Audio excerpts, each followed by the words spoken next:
Bom dia, vamos aí à aula do curso, né, de análise espacial do sistema de transporte utilizando QGIS. Nós vamos para a, a parte 1, né, da primeira semana, aula 1C. Então, na verdade, essa aula aqui é parte de um conjunto, né, duas primeiras aulas de ontem, mais essa daqui. Como era um arquivo muito extenso, a gente particionou ele em três aí, né? Bom, deixa eu habilitar aqui o ponteiro.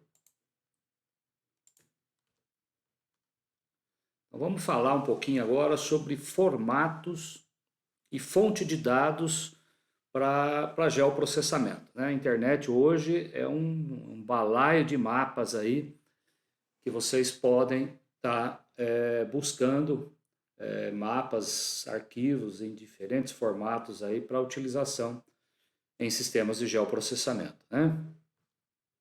Bom, para isso vamos falar então basicamente dos componentes de um SIG, né? De um software de geoprocessamento aí. Nós temos a parte de hardware, a parte de software, programas e aplicativos, os dados geográficos, né? Que são os mapas e imagens, né? Dados matriciais e eventualmente atributos descritivos que podem estar, por exemplo, até em um arquivo de planilha do Excel lá, você pode salvar em CSV e fazer utilização no SIG, né? Processos e métodos, né? Importante, principalmente em organizações aí, empresas que têm várias pessoas trabalhando numa mesma base, né? Organizar essa base de forma adequada para que evite duplicação de esforços, repetição de dados e custos aí em refazer coisas que não foram pensadas devidamente quando foram criadas, né? E os diferentes perfis de usuário que a gente pode ter aí no mundo de geoprocessamento.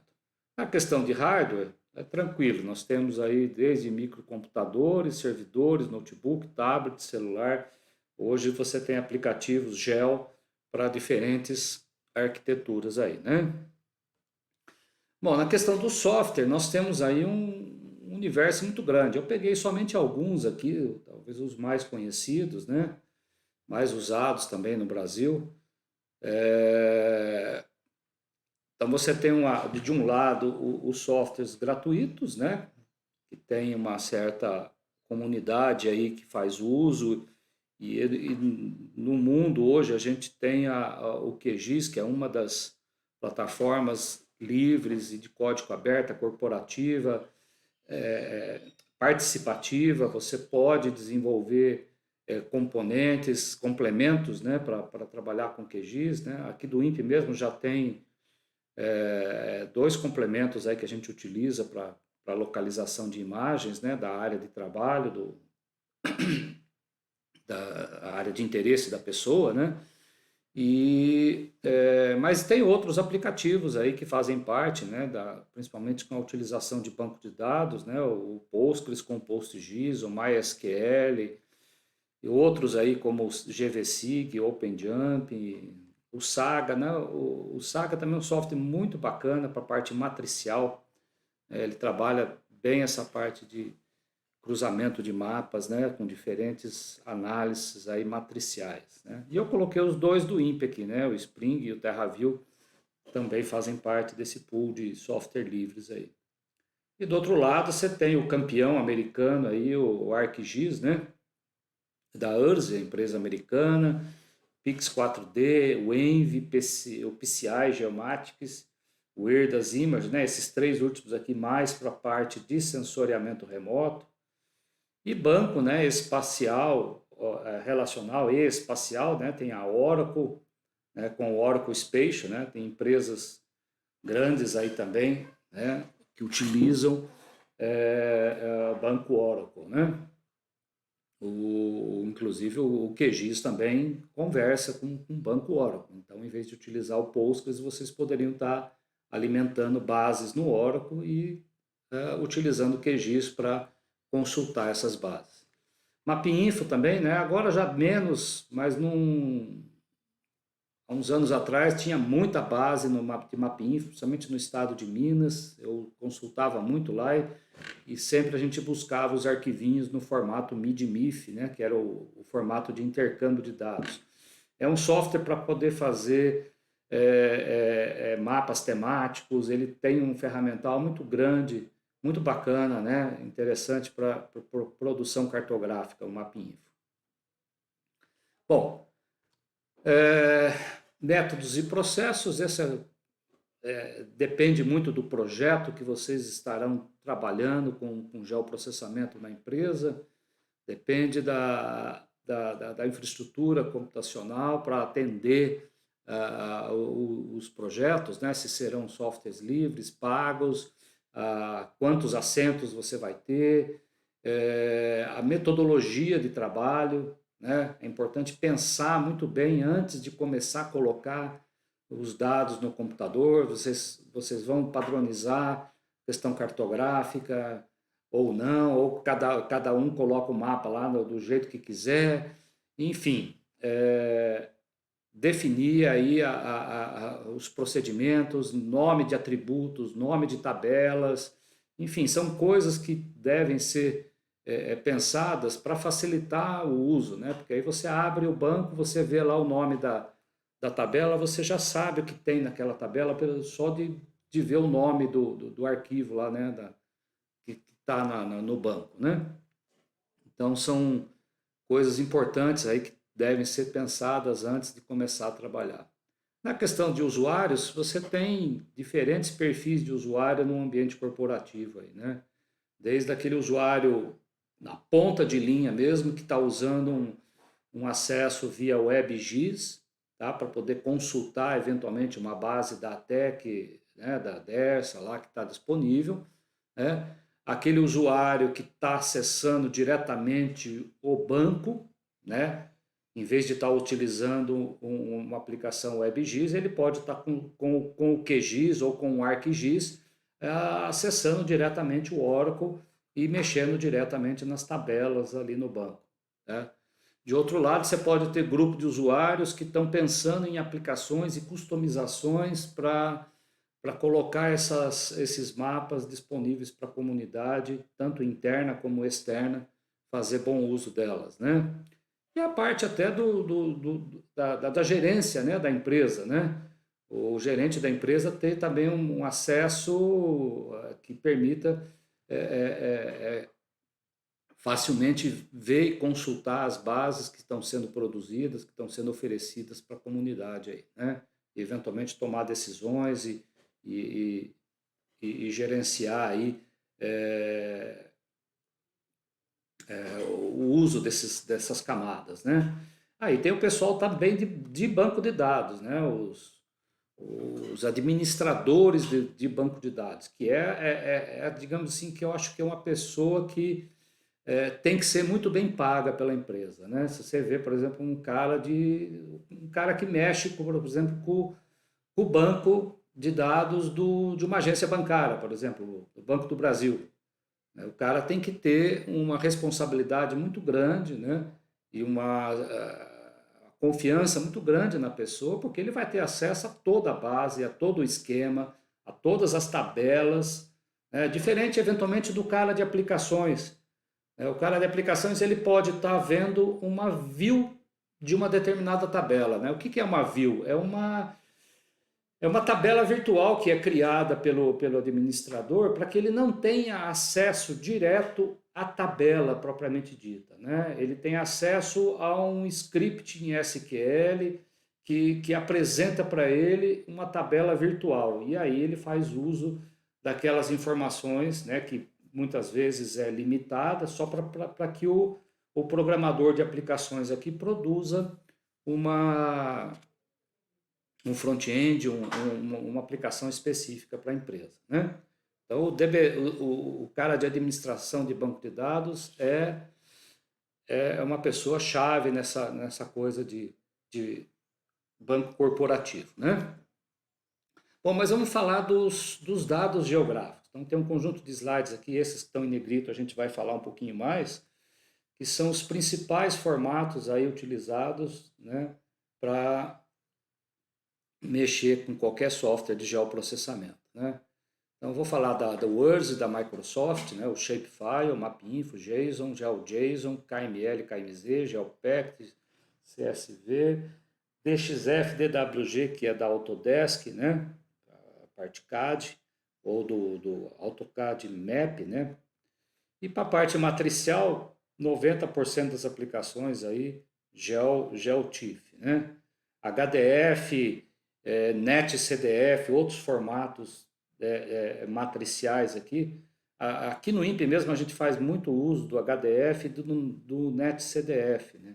E também do GRIB, tá? Do GRIB 2, que é um formato de dados matriciais muito usados aqui pelo pessoal da meteorologia, tá? Então, isso em função também de agências meteorológicas mundiais aí, né? Utilizam o NetCDF, o GRIB2, né? Então, são formatos que suportam não só a dimensão XY, né, de um dado matricial, mas ele teria uma terceira dimensão, que seria as variáveis, por exemplo, de um modelo meteorológico, e ainda uma quarta dimensão, que seria o tempo. Então, você imagina, por exemplo, quando você vê todo dia de manhã lá no jornal da manhã, na televisão, falando da meteorologia. Está previsto tantos milímetros de chuva para aquele dia, para aquela hora, ou para o dia seguinte, né? Então, isso são rodadas de um modelo matemático que gera um arquivo que suporta várias dimensões, né? Então, a gente faz uso muito desses formatos aqui, mas para a parte mais meteorológica, né? E atributos descritivos, né, que você encontra na internet, vários sites aí disponibilizando mapas no formato ASCII, CSV ou XLS do Excel, né? No caso do QGIS, ele não lê direto um arquivo XLS do Excel, tá? Você tem hoje a necessidade de instalar um complemento para ler arquivos de planilha, tá? Mas arquivos DBF, né, ou MDB do Access da Microsoft, né, que são tabelas de atributos que podem ser compartilhadas com o software aí de geoprocessamento. Vamos falar um pouquinho de alguns deles, então, né, no caso do URSS, né, da Microsoft, desculpa, do Shapefile da URSS, ou somente Shape, como o pessoal chama, né, é o formato mais popular hoje que contém dados geográficos na forma vetorial, isso é, ponto, linhas e polígonos, tá? Usado aí pela maioria dos sistemas de geoprocessamento, que acabou, entre aspas, virando um padrão praticamente internacional, né? Um padrão de intercâmbio de dados. Então, toda vez que você está precisando de algum mapa, a primeira coisa que vem na cabeça é um shapefile, né? Então, você pergunta lá para o colega, você não tem um shapefile dessa linha de transmissão, dessa malha rodoviária aí para me passar, né? Então, é um formato de arquivo, né? Na verdade, vocês vão ver que são vários arquivos, né? Não é um único arquivo, ele é constituído de uma coleção de arquivos que tem que ter o mesmo nome, porém com diferentes terminações ou extensões, né? Mas eles têm que estar armazenados no mesmo diretório, na mesma pasta do teu sistema operacional, né? Então, basicamente, é obrigatório, é fundamental que qualquer mapa no formato Shape, você tem que ter o arquivo com a extensão SHP, o arquivo com a extensão SHX e o arquivo com a extensão DBF. O arquivo SHP é um arquivo binário que guarda a geometria. O arquivo DBF é o arquivo que guarda a tabela, né? Inclusive é o próprio DBF do DB4, né? Do antigo DBase, né? É um arquivinho de banco de dados mesmo, né? Você consegue abrir com qualquer software que lê DBF, tá? E o SHX é um arquivinho que indexa e faz a ligação dos dois aí. Então, a condição mínima de você ter um mapa, né, com geometria e atributo é você ter esses 3 arquivos, tá? E como são 3 ou mais arquivos, que a gente vai ver os outros, muitas vezes esses arquivos você encontra eles quando você faz o download pela internet, você recebe um arquivo zip, né? Para você não ter que ficar baixando um, baixando o outro, baixando o outro. Normalmente os aplicativos da web aí já disponibilizam um arquivo zip que tem que ser descompactado para você fazer uso no software de geoprocessamento, né? Então, os 3 arquivos obrigatórios, né, o SHP, o SHX ou o DBF, tem que existir, né? E como opcionais, você tem o arquivo PRJ, que é um sistema de coordenadas, que é o arquivo, né, onde guarda o sistema de coordenadas e as informações de projeção e datum, tá, num arquivo do tipo texto. Tá? Então, o arquivo PRJ você consegue abrir com qualquer editor de texto. Ele não é binário, né? Ele é ASCII. Você consegue abrir o arquivo. Depois tem o IDX, que é um arquivo de indexação, esses outros 2 aqui para índices também espaciais, o XML de metadados e código de arquivo de página aí também pode aparecer esse arquivo CPG, tá?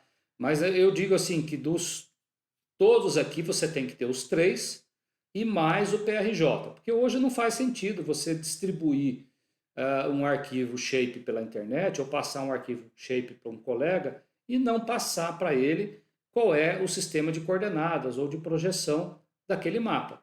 Porque senão, a hora que você for abrir no QGIS ou qualquer outro software, o software vai te perguntar, né? Então, eu estou até com o QGIS aberto aqui, olha, deixa eu jogar ele aqui para frente, né?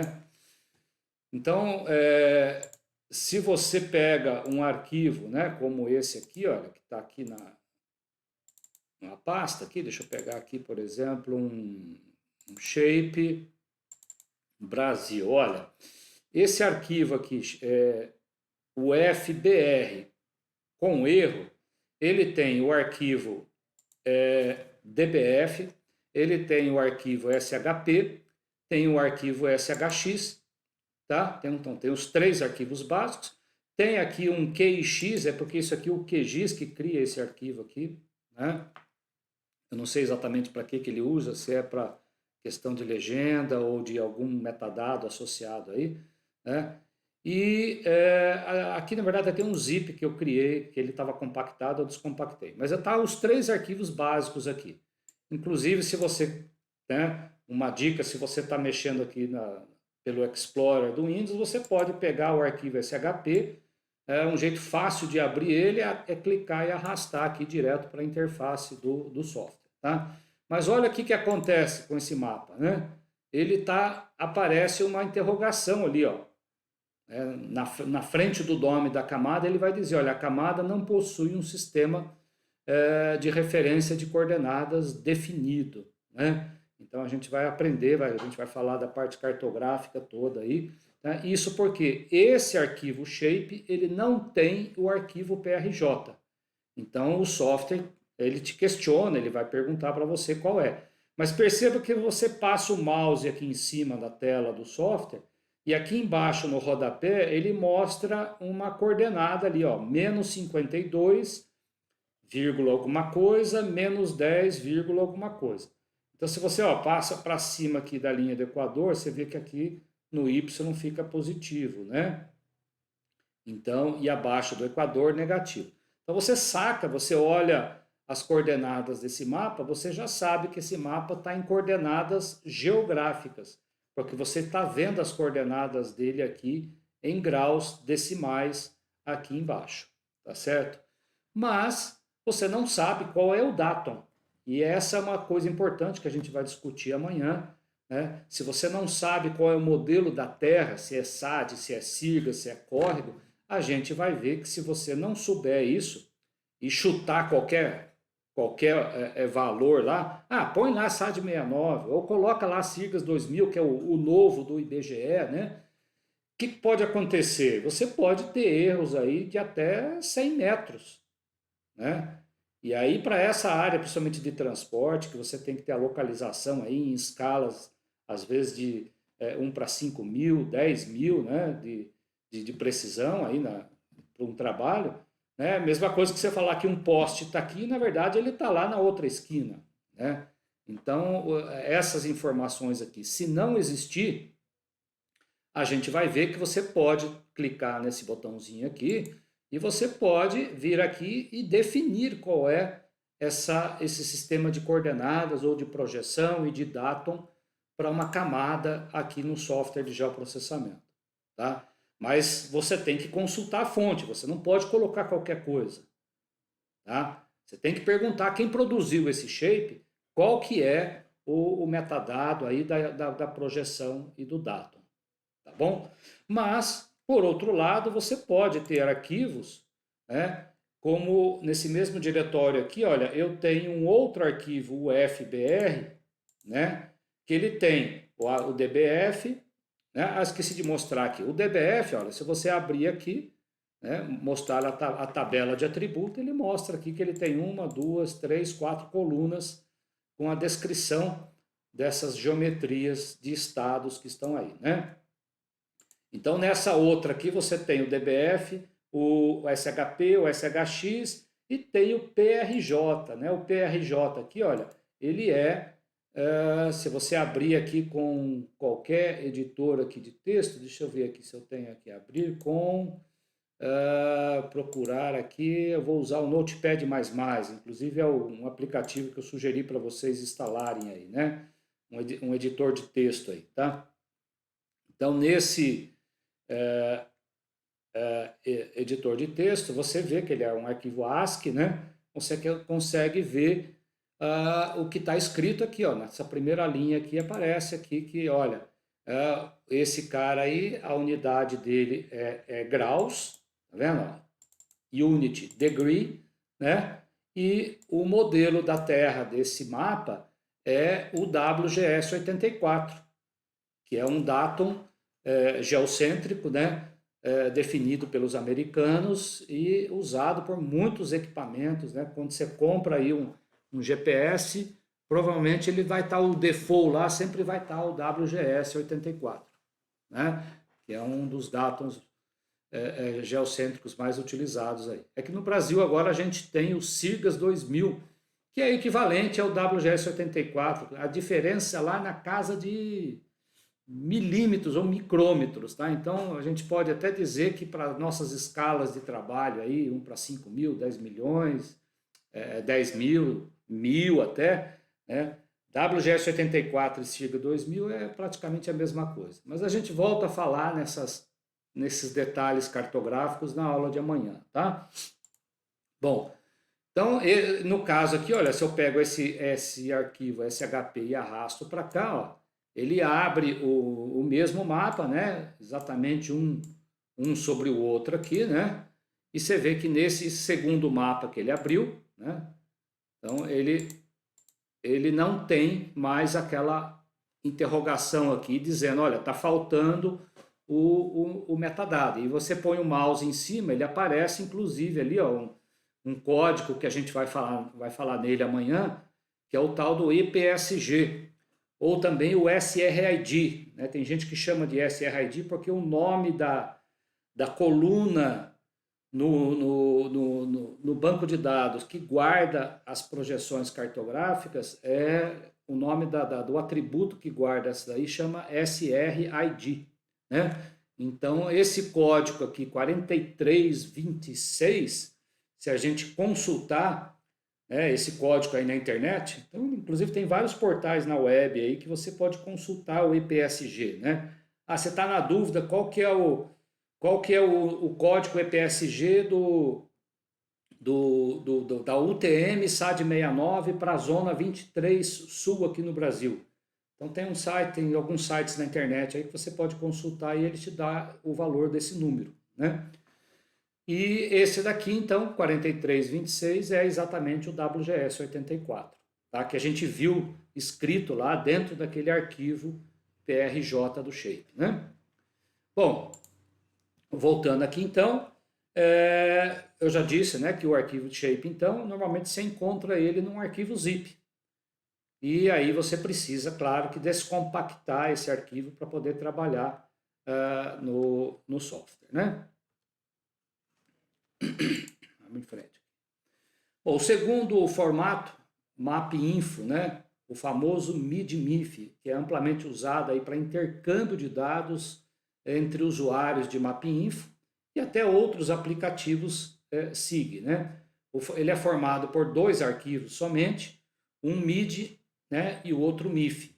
O MIF armazena as informações de geometria, né? E o MID armazena os atributos dos dados. Inclusive, eles são arquivos ASCII, texto, né? Você consegue abrir e ver o conteúdo dele, né?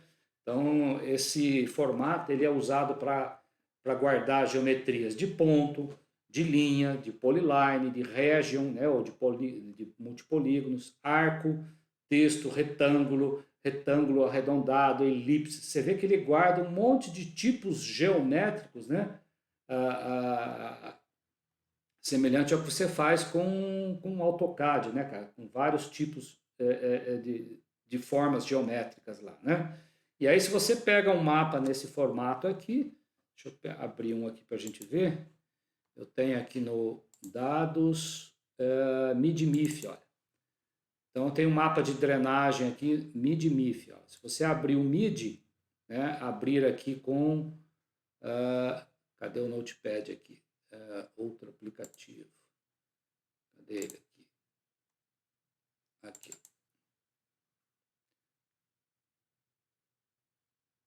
Ó, então, você vê aqui que o MID, né, ele está guardando os atributos, né, separado aqui por ponto e vírgula.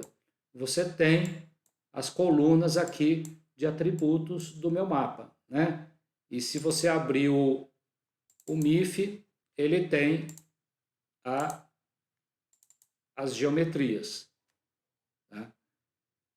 No caso aqui, né, ele vem com o número da versão, o delimitador aqui, ponto e vírgula, né? O sistema de projeção, tá? Ele está com float. Desculpa, ele diz que associado a essa geometria você tem 4 colunas e você tem aqui o nome das colunas, tá? E aí vem as geometrias aqui, ó. Então já vem aqui a coordenada plana em metros. Então perceba que esse cara aqui ele está projetado, ó. Está dizendo aqui que está em metros, né? E aparece aqui as coordenadas da projeção UTM, né? A gente vai falar dessa projeção também amanhã, né? Que é uma das projeções mais utilizadas. Porque você olha o valor aqui, olha, 149.202. Depois o outro valor aqui, ó, 8.222.837 e uns quebrados, tá? Então esse 8.149.000 aqui, a gente saca aqui direto que isso aqui é a projeção, o universo transversa de Mercator, tá? Mas tem um detalhe importante que não que tem que ser dito. Em qual zona da projeção UTM pertence esse mapa aqui, tá? E essas informações aí estão descritas aqui em cima, né? Ó. Ok? Então a gente consegue abrir esse mapa aqui em qualquer software que leia MIDMIF. Né? Então, se eu pegar aqui da mesma maneira que eu abri um shape, né? A gente pode abrir um MIDMIF. Né? Se eu pegar ele e arrastar aqui, ó. Ok, ele vai abrir a drenagem, adicionar camadas, ok, tá aqui, ó.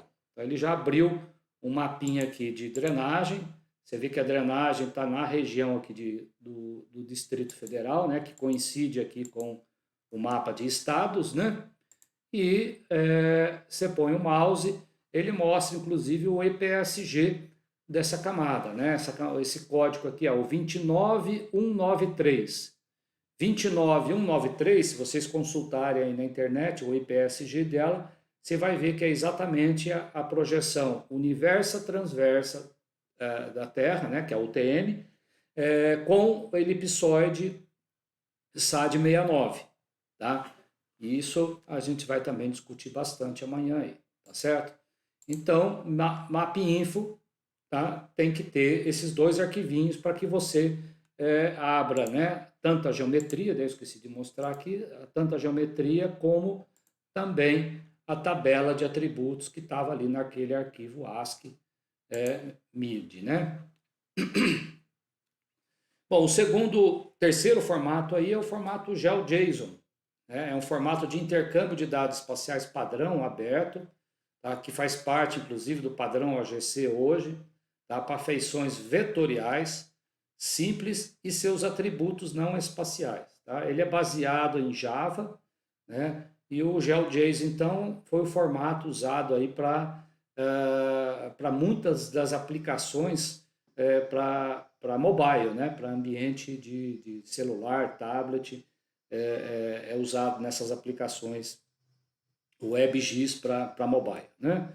E ele suporta também num único arquivo, né? Então, perceba que ele guarda tudo dentro de um único arquivo que é a extensão GeoJSON, geometrias do tipo ponto, linha, polígono, multiponto, multiline string, multipolígonos, tá certo?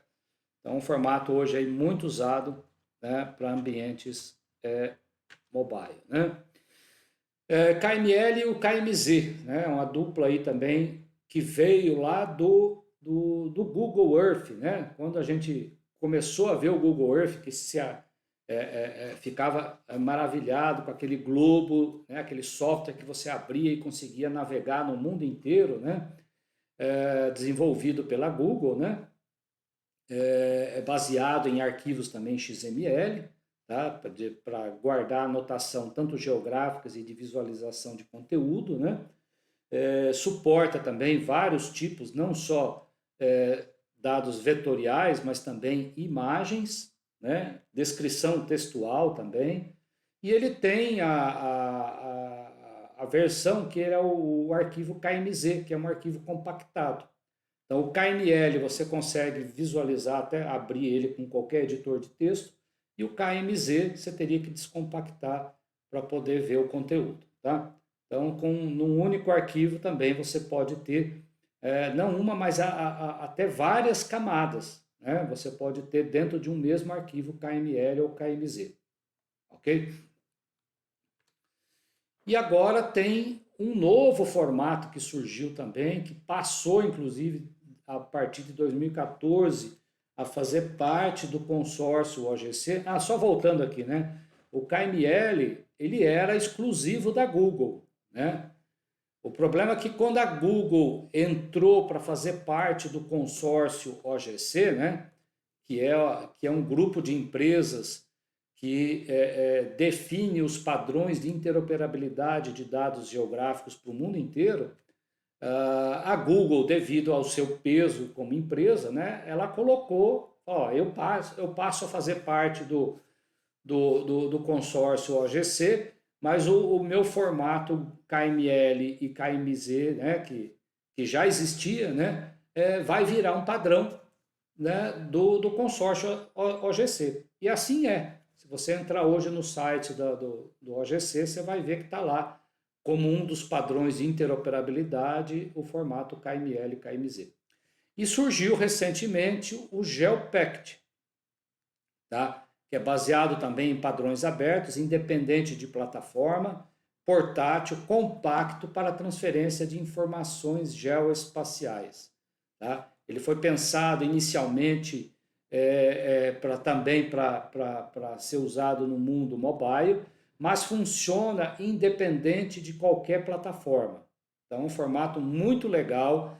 Ele é baseado em arquitetura de banco de dados do tipo SQLite, né? E ele suporta dados vetoriais, tiles, né? Matriciais, arquivos rasters em várias escalas, esquemas, né? Com campos de tabelas, metadados, extensões, e uma coisa muito legal no caso do QGIS, que ele guarda também, se você quiser, o próprio arquivo de projeto do QGIS, você pode armazenar dentro de um arquivo GeoPact.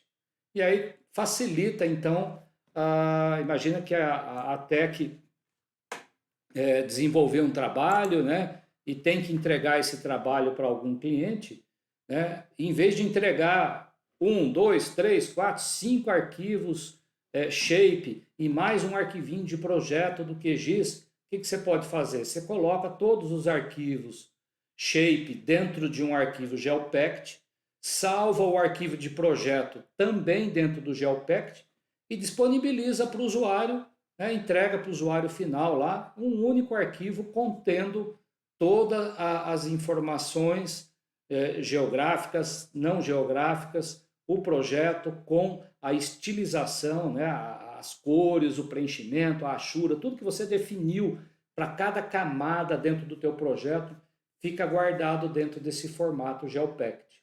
Tá?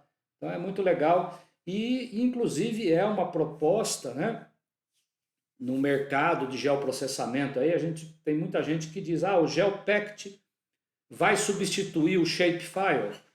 O pessoal diz que sim, tá? A proposta é essa, porque na verdade o formato o formato Shapefile, ele não sofre atualizações há muito tempo. Então o Shapefile ele tem limite aí na quantidade de dados, no volume, né, de geometrias que ele guarda por camada, né, por arquivo, na verdade, o número de atributos de uma tabela, o tamanho do nome dos atributos. Então o Shape ele tem várias restrições, tá? E o GeoPact não. O GeoPact ele é muito mais amplo na questão de volume, quantidade de dados que ele suporta, tá bom? E aí o QGIS então saiu na frente aí colocando, né, a partir da versão 3 do QGIS, ele suporta nativamente o formato GeoPact. Então por isso que você vai ver aí quando você está aqui no QGIS e manda aqui, por exemplo, exportar camada, né, guardar elementos como, né, o primeiro formato que aparece aqui, olha, é o GeoPact. Depois vem o Shapefile, tá vendo? Então ele já induz a você estar fazendo as coisas tudo em GeoPact, tá certo? Mas vamos lá, vamos em frente. O outro formato para dados vetoriais é um formato texto, um arquivo ASCII, né? Separado aí por ponto e vírgula, contendo a ordenação ali dos tipos armazenado no formato WKT. O formato WKT é exatamente o formato definido pelo OGC para as geometrias, né, vetoriais aí. Então você tem, na verdade são dois tipos ali, é o WKT, que é para texto, e o WKB de binário, né? Então, no formato WKT, você consegue descrever um tipo geométrico, por exemplo, point. Então, como é que você escreve uma geometria de ponto no formato formato CSV? Então, você cria lá um separado por vírgula e numa das colunas você coloca a palavrinha point, espaço, a primeira coordenada, espaço, a segunda coordenada. Então, esse 10, 30 aqui estaria representando, claro, o seu par de coordenadas de um ponto, né? Tanto o x como o y, tá? Então não tem uma vírgula separando o x e y, não, é um espaço em branco. Já se você quiser descrever uma coordenada de linha, né? Então você coloca um par de coordenadas inicial para a linha. Então isso aqui pode estar em graus, em metros, depende também do seu sistema de projeção, né? Então aqui está um aleatório, aí, um número qualquer, mas poderia estar um número, inclusive aqui, com casas decimais, tá, gente? Então é um número inteiro ali, mas poderia ser um número float com casas decimais. Então é x, y separado por um espaço em branco, vírgula, o segundo ponto, vírgula, o último ponto. Então ponto inicial, ponto final, né, dentro de um parênteses. Já se você tem polígonos, né, olha como é que ele guarda um polígono. Se for apenas um polígono, ele começa na coordenada aqui, né? Detalhe, ele abre dois parênteses. Por que ele abre dois parênteses? Porque a gente vai ver que um polígono, né, ele pode, inclusive, ter um buraco no meio. Então, por isso que tem que ter dois parênteses para você dizer que o primeiro conjunto de coordenadas delimita a linha externa do polígono.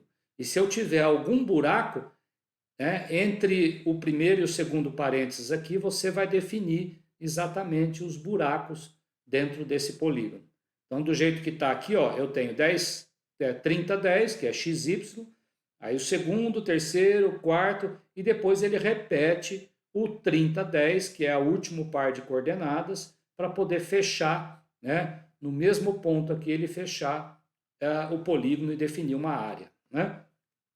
Aqui nesse exemplo de baixo, para um polígono que tem um buraco, então ele coloca polígono XY, então tá lá o 3510, fecha também no 3510, que é esse pontinho escuro aqui embaixo, né? Esse azul aqui de baixo, e depois ele cria um polígono interno, que é esse triângulozinho aqui no meio, definido por essas coordenadas, que começa também no 20 e 30 e fecha no 20 e 30 novamente. Tá certo? Então, dessa maneira, você consegue colocar num arquivo texto CSV tanto atributos alfanuméricos, como também geometrias numa coluna, usando essas palavrinhas aqui para descrever ponto, linha, polígono, multiponto, multilinhas. Então, perceba que multilinha. Multilinha também eu preciso de 2 parênteses, porque eu tenho que colocar a primeira linha, fecha a primeira linha, primeiro parênteses interno. Põe uma vírgula, declaro a segunda linha, terceira, quarta, quinta linha. No final, eu fecho o segundo parênteses. Tá? E tem a situação também para multipóligon, né? Eu posso ter multipolígonos, né, para geometrias de objetos que são formados por mais do que um polígono. E aqui já cai naquilo que a gente comentou ontem, né? Da cidade lá de Ubatuba. Como é que eu faço para descrever Ubatuba? Né? Eu tenho que colocar do tipo multipóligo, se eu quiser que eu tenha um único registro na tabela e o cálculo de área seja a soma das duas geometrias. Então é dessa maneira aqui. Só que agora multipóligo ele tem 3 parênteses, porque para cada polígono ele pode ter um buraco, que é o caso desse aqui de baixo, ó, esse exemplo aqui de baixo, né? E o terceiro parênteses é para declarar os vários polígonos. Tá certo? E uma coisa mais maluca ainda, imagina que eu posso criar uma coisa do tipo Geometry Collection. Tá? Geometry Collection é eu dizer que um objeto ou uma feição geográfica ela pode ser formada por vários tipos geométricos, por ponto, por linha e por polígono. Imagina, por exemplo, que você queira criar um mapa de drenagem e você vai dizer que a nascente do rio, a trajetória do rio e mais, conforme o rio vai ficando mais volumoso, ele se transforma num polígono. Então imagina que você queira colocar tudo isso, o ponto, a linha e o polígono, para dizer que esses 3 tipos geométricos é o mesmo objeto geográfico. Então é possível fazer isso, se você quiser usar, né? Fazer isso teria que usar esse tipo chamado Geometry Collection. É muito pouco usado na prática, mas saiba que inclusive pode acontecer isso. Imagina se você vai fazer uma interseção de 2 geometrias de polígono. Imagina que você tem um polígono A e um polígono B. Se você sobrepõe 2 polígonos, o que você pode gerar da interseção de 2 polígonos? Você pode gerar nada, porque não tem interseção.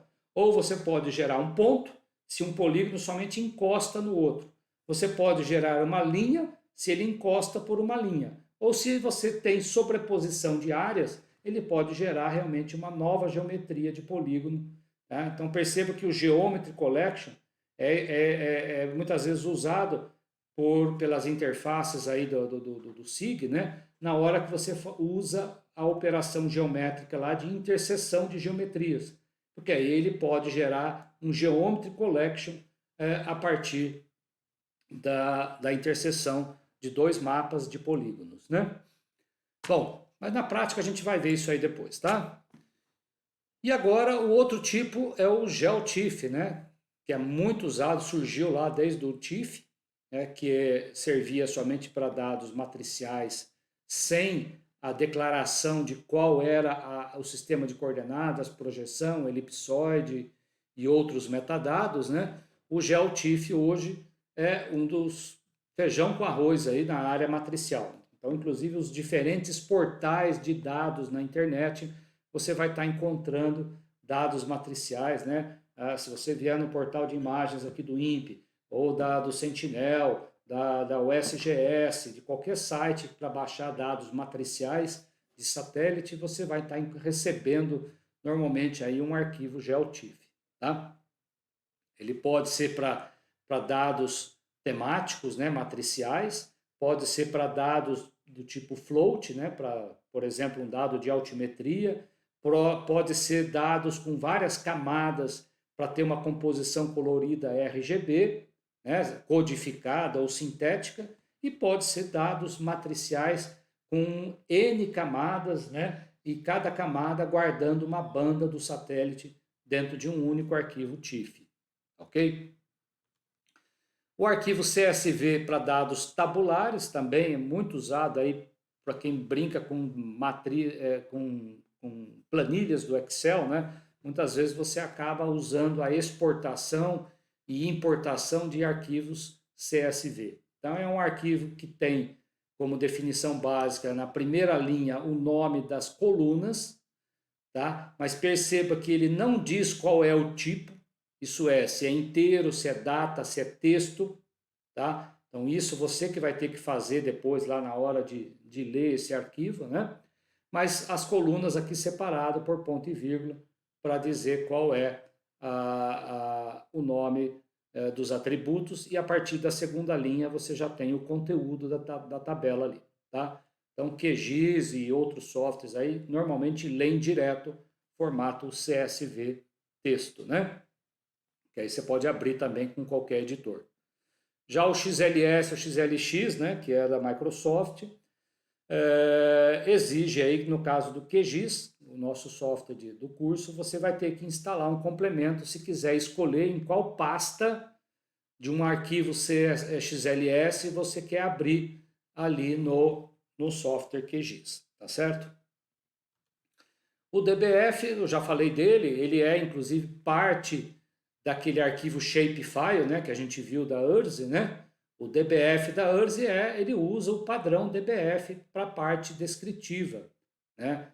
Então, para dados tabulares sem geometria, né, você encontra então arquivos no formato DBF, aonde, né, ele já tem, além do nome das colunas, né, se você usar um editor DBF, você vai ver que os tipos de cada coluna também já estão previamente definidos, né? Se é caractere, se é data, se é float, se é inteiro, lógico, né? Se é memo, se é numérico com float, né? Com um certo número de casas decimais. Então você já pré-define o metadado, né? Ou o tipo de dado tabular dentro de um formato DBF. E tem, né, da Microsoft, tem muita gente que usa também o MDB, né? No caso do MDB, eu não tenho certeza se o QGIS tem algum complemento, tá? Para XLS, né, planilhas, eu sei que tem. Mas caso não tenha, você teria que vir aqui no MDB do Axis, né, que aí você tem as várias tabelas armazenadas dentro de um arquivo MDB ou ACCDB, que é a partir da versão 2007, passou a ter esse nome, né? Mas é um arquivo que guarda aí várias tabelas de bancos de dados no padrão Microsoft, né? Que inclusive suporta também consultas no formato SQL, né? Que é um padrão ISO de bancos SQL, como Oracle, Postgres, e as tabelas também têm todas as definições dos tipos ali de atributos em cada uma das tabelas, tá? E você consegue definir relacionamento entre tabelas, enfim, criar, customizar aplicações de banco de dados para usando esse formato da Microsoft, né? Bom, e para encerrar essa primeira parte, fonte de dados livres na internet. Então fica aqui a dica para vocês estarem consultando algum desses sites, tá? Se por acaso algum desses links aqui tiver quebrado ou alterado, por favor me avise aí que a gente corrige depois o link. Mas eu coloquei aqui aqueles que o INPE tem a maior comunidade GEO fazendo uso, né, que é o da DGI, é onde você encontra o portal das imagens dos satélites, né, que fazem parte aí da CDTECA do INPE, né? O portal de biomas brasileiros, né, do Terra Brasilis, o de mapa de uso e cobertura da terra, que são os mapas feitos em parceria com a Embrapa, né? E depois vem o do IBGE, da ANA, da INDE, né, que é um portal de dados geoespaciais aí, que tenta padronizar isso no mercado, né, e coloca ali, inclusive, o link de várias instituições que produzem os mapas nos padrões web service, né? A gente vai falar disso no final do curso, né? Dos padrões de interoperabilidade web service. Tem aqui do Ministério do Meio Ambiente, do INCRA, DENIT, né? O pessoal do DENIT já conhece muito bem aí, né? Da CPRM para a parte geológica, né? E mapas temáticos aí na área de geologia, né? Então, nesses sites todos vocês vão estar encontrando ou né, feijão com arroz aí, ou é um arquivo shape para dados vetoriais ou um GeoTIFF para dados matriciais, tá? Coloquei aqui também do Map Biomas, que é uma organização não sem fins lucrativos, né, composta por várias instituições e universidades aqui do Brasil, que faz um mapeamento anual de cobertura do solo do Brasil aí, inclusive alertas de desmatamento também, queimadas no Brasil todo, e disponibilizam esses mapas também de forma livre. Da USGS americana, no Earth Explorer deles, é um portal também muito bacana, com imagens de diferentes satélites. Da Copernicus, né, que tem a constelação de satélites do Sentinel 1, 2 e 3, o banco de dados ambientais do IBGE, o Satellite Search, que é o da Amazon, né, vocês vão encontrar ali um portal de imagens do Landsat 8 Sentinel, inclusive do Cibers 4 brasileiro, eles puxaram aqui para o portal da Amazon e as imagens livres, né, do satélite Brasil-China, né? O Geoportal também aqui para instituições como dados lá de Brasília, tá? Mas esses em escala internacional e nacional. E vocês devem encontrar também em escalas estaduais e municipais, aí vocês vão estar encontrando também portais nessas escalas, consultando aí a base de municípios e estados, tá bom? Eu coloquei as principais aqui que vocês podem estar consultando. E, além disso, dados livres, né? Dados do Banco Multidimensional e Estatísticas do IBGE, do IPEA Data. Você encontra muita coisa de dados socioeconômicos, produção agrícola, enfim, portal do IPEA. DataSUS, né, para dados de saúde. Então, nessa portal que foi muito consultado aí durante essa pandemia, né, que aparecia toda a atualização diária ali de dados de saúde, né? E portal de dados brasileiros aqui do governo brasileiro também tem um link para vocês irem para diversas instituições buscar dados tabulares. Tá certo? Então é isso. Começou a dar uma garoa aqui